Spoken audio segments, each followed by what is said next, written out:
Notion N34, méthode pour ajouter, comparer et décomposer des fractions. Première partie, méthode pour ajouter des fractions. Pour ajouter des fractions, il faut qu'elles aient obligatoirement le même dénominateur. Ensuite, la méthode, on ajoute les numérateurs, on garde le dénominateur commun et on simplifie si besoin la fraction obtenue. Exemple, 11 neuvièmes plus 5 neuvièmes. Ils ont tous les deux le même dénominateur. Donc la méthode, c'est j'ajoute les numérateurs et je garde le dénominateur commun. Donc j'obtiens plus qu'une seule fraction. Et je calcule 11 plus 15, ça fait 16. 16 sur 9. Je vérifie, est-ce que 16 et 9 sont dans une table en commun? Résultat, non. Donc j'encadre et je passe au calcul suivant. Donc bien faire attention à ça.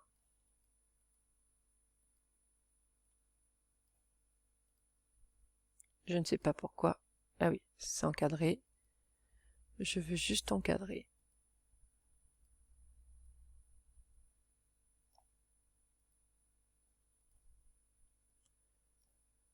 Voilà. Deuxième calcul. Donc je vous rappelle que les calculs, il faut les faire en colonne, qu'on n'a pas le droit d'écrire plusieurs égales à la suite quand c'est un vrai calcul.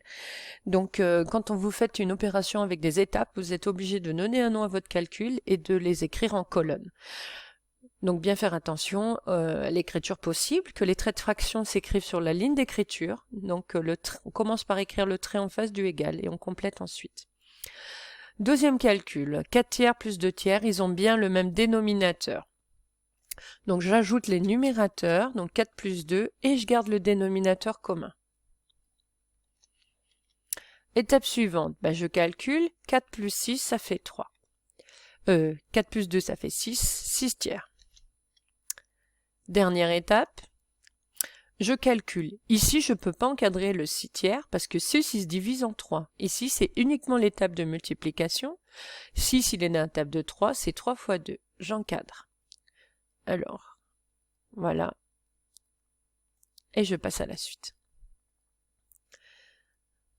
Troisième calcul. Je ne sais pas pourquoi ça s'affiche là. Bon, pas grave.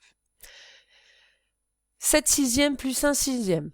Ils ont tous les deux le même dénominateur, donc je garde le dénominateur commun qui est le 6 et j'ajoute les numérateurs. Ensuite, je calcule. 7 plus 1, ça fait 8. 8 sixièmes.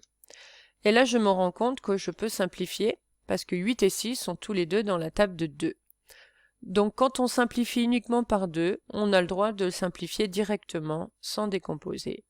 Donc, 8, on prend la moitié, donc ça fera 4, et la moitié de 6, c'est 3. J'obtiens la fraction 4 tiers. 4 tiers ne se simplifie pas plus, donc je l'encadre. Attention, au programme en sixième, il n'y a que l'ajout de fractions qui ont le même dénominateur. Si jamais je n'ai pas le même nombre en bas, en sixième, vous n'avez pas le droit de les ajouter. Donc vous verrez la méthode en cinquième pour ajouter des fractions de dénominateurs différents. Donc vous avez que des cas simples où elles auront forcément le même dénominateur. Donc on a partagé l'unité en même nombre de morceaux. Donc j'ai le droit d'ajouter les parts que je prends. Il n'y a pas de problème. Et il faut bien vérifier à la fin que vos fractions, on ne puisse pas les calculer comme OB ou simplifier comme OC. Deuxième partie, comparer des fractions à 1. Donc là, c'est une propriété qu'il faut vraiment apprendre. Vous devez savoir quand est-ce qu'une fraction est égale à 1, supérieure à 1 ou inférieure à 1. Si le numérateur est inférieur au dénominateur, alors la fraction est inférieure à 1. Donc j'ai un rectangle ou un gâteau, voilà, je l'ai partagé en 8 morceaux, j'en mange 7, je n'ai pas mangé plus du gâteau. Ça paraît évident, le gâteau entier correspondant à l'unité 1. Si le numérateur et le dénominateur sont égaux, alors la fraction est égale à 1. Donc ça, c'est quelque chose de très important. Vous devez savoir que 1, c'est égal à 12 sur 12, 15 sur 15, 120 sur 120, 2 sur 3, 2 sur 2, pardon, etc. Si le numérateur maintenant est supérieur au dénominateur, alors la fraction est supérieure à 1. Donc là, on ne peut pas prendre d'exemple concret avec un gâteau, puisqu'au niveau du sens, manger plus du gâteau, ça devient impossible. Ça voulait dire qu'il y a plusieurs gâteaux au départ. D'accord? Mais bien faire attention. Pour avoir une fraction égale à 1, il faut que le numérateur et le dénominateur soient égaux. Si le nombre en haut est inférieur au nombre en bas, donc le numérateur est plus petit que le dénominateur, ma fraction devient plus petite que 1, plus petite que l'unité. Et si le numérateur est plus grand que le dénominateur, donc le nombre en haut est plus grand que le nombre en bas, alors la fraction elle est plus grande que 1. Exemple, comparer les fractions à 1. Donc là, 14 sur 15. Alors, vous voyez que là, ce sont des démonstrations, donc on ne balance pas la réponse, puisque je ne suis pas dans votre tête. Donc, je ne peux pas savoir comment vous avez fait, si vous avez compris ou vous avez répondu au hasard. Donc là, on va utiliser donc la règle qui est écrite au-dessus pour justifier de ma comparaison de ma fraction par rapport à 1. Alors, 14 et 15. Dans quel sens on met le sens de l'inégalité? 14, il est plus petit que 15. Du coup, le numérateur étant inférieur au dénominateur, ici, on est dans le cas où, décidément, je vais avoir du mal, ma fraction est inférieure à 1. J'encadre. Deuxième exemple, 8 septièmes. Donc, je compare le numérateur et le dénominateur. 8 est plus grand que 7. Donc, on est dans le cas où le numérateur est plus grand que le dénominateur, donc la fraction est supérieure à 1. J'encadre. Ensuite, 24 et 24, c'est deux nombres qui sont égaux. Donc, dans le cas où le numérateur et le dénominateur sont égaux, j'ai une fraction qui est égale à 1. Elle, on tolère de... J'ai mis 24 égale 24 pour bien vous montrer, mais... Donc ça, c'est très important. Il faut apprendre la règle par cœur pour après pouvoir l'utiliser dans les exercices sans vous mélanger. C'est pas du hasard. Donc c'est à force vraiment d'utiliser la propriété, de vous forcer de l'utiliser que vous allez bien la savoir. Et que vous vous tromperez pas, que c'est pas du hasard, c'est pas plouf plouf, je mets dans un sens ou dans l'autre, il faut vraiment comprendre pourquoi. Troisième partie, décomposer des fractions. Toute fraction peut être décomposée en une somme d'un nombre entier d'une fraction inférieure à 1.